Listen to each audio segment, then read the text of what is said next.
What was it? Forrest Gump had said.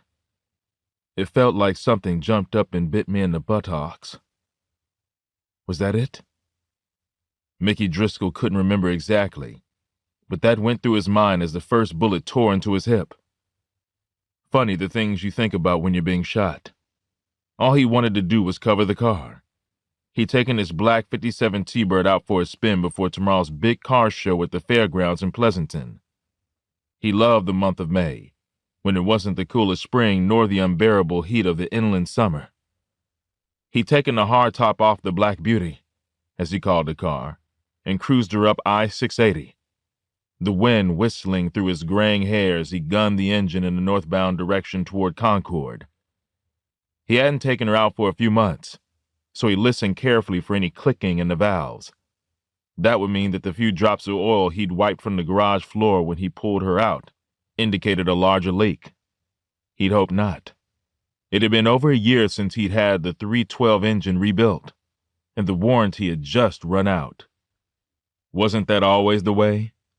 He got off at Treat Boulevard, turned around, and headed back home towards San Ramon, waving at an exuberant older man frantically honking his horn and giving a thumbs up to the beauty.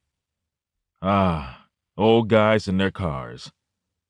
He took the Crow Canyon Road exit, followed the side streets to his sleepy little cul-de-sac, pulled into his driveway, and was getting out of the car to open the garage when a sledgehammer hit him in his right hip, folding him across the top of the open car door.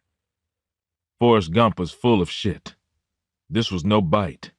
The pain was excruciating. Mickey Driscoll didn't have time to contemplate how badly it hurt, because the second shot caught him in his right shoulder. He tried to reach the glove compartment of the Beauty before remembering that his cig was in the Range Rover, which was his daily driver. He could feel the wet stickiness of his blood drip down his right leg and ooze into his sock. Then came another shot, this one to the left shoulder. He was a sitting duck and he knew it. He thought about Janet and the girls. Thank God they weren't home.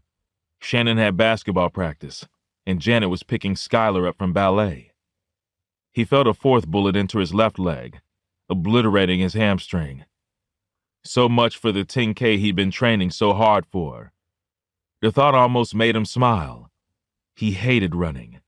He was only doing it for Janet. She was the runner in the family. He felt the fifth and sixth shots into his back between the shoulder blades as he slid off the car door onto the cool pavement. Does your life really flash before your eyes? He thought. And then, blackness.